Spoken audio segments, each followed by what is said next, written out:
আসসালামু আলাইকুম রহমতুল্লাহ। আজকে একজন প্রশ্ন করেছেন যে শীতকালে বা যে কোনো সময় আমরা দেখি যে সর্দি লাগলে নাক বন্ধ হয়ে যায়, বিশেষত শিশুদের ক্ষেত্রে এটা দেখতে পাই। এমনকি অ্যাডাল্ট পার্সনদের ক্ষেত্রেও আমরা এই সিমটমটা পাই। সো এই সিমটমটা আমরা রেপার্টরিতে কোথায় দেখব? তাহলে আমাদের প্রথমে আসতে হবে নোজ চ্যাপ্টারে। হ্যাঁ, আমরা যদি নোজ চ্যাপ্টারে আসি, এই নোজ চ্যাপ্টারে গিয়ে আমাদের খুঁজতে হবে যে মেইন রুব্রিকটি আমরা খুঁজবো সেটা হচ্ছে অবস্ট্রাকশন। এই অবস্ট্রাকশন অর্থ হচ্ছে বন্ধ হয়ে যাওয়া। সো এই অবস্ট্রাকশনের আন্ডারে গিয়ে আমরা আরও সাবরুব্রিক পাবো আমাদের ডিমান্ড অনুযায়ী বা পেশেন্ট যা চাচ্ছে সে অনুযায়ী আমরা এই রুব্রিকটি ব্যবহার করতে পারবো। যদি কেউ বলে আমাদের যে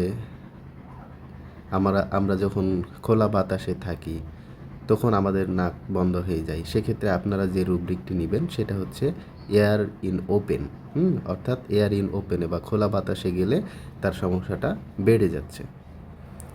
কেউ যদি এসে বলে যে আমার পোস্টেরিয়র নাকের পিছনের দিকে মনে হচ্ছে যে হয়ে যাচ্ছে, বন্ধ হয়ে যাচ্ছে, সেক্ষেত্রে যে রুব্রিকটি নিবে সেটা হচ্ছে পোস্টেরিয়র নার্স। হ্যাঁ, এই রুব্রিকে আমরা ব্যবহার করতে পারবো।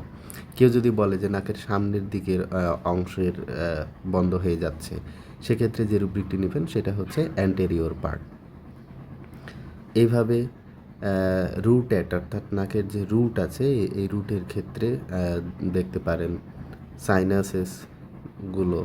এছাড়া আরও অনেক সাবরুব্রিক আছে, আপনারা প্রয়োজন অনুযায়ী, বিশেষ করে অনেকে বলবে যে চিলড্রেনদের ক্ষেত্রে কী নিব, সেক্ষেত্রে যে দেখেন চিলড্রেনদের জন্য আলাদাভাবে দেওয়া আছে।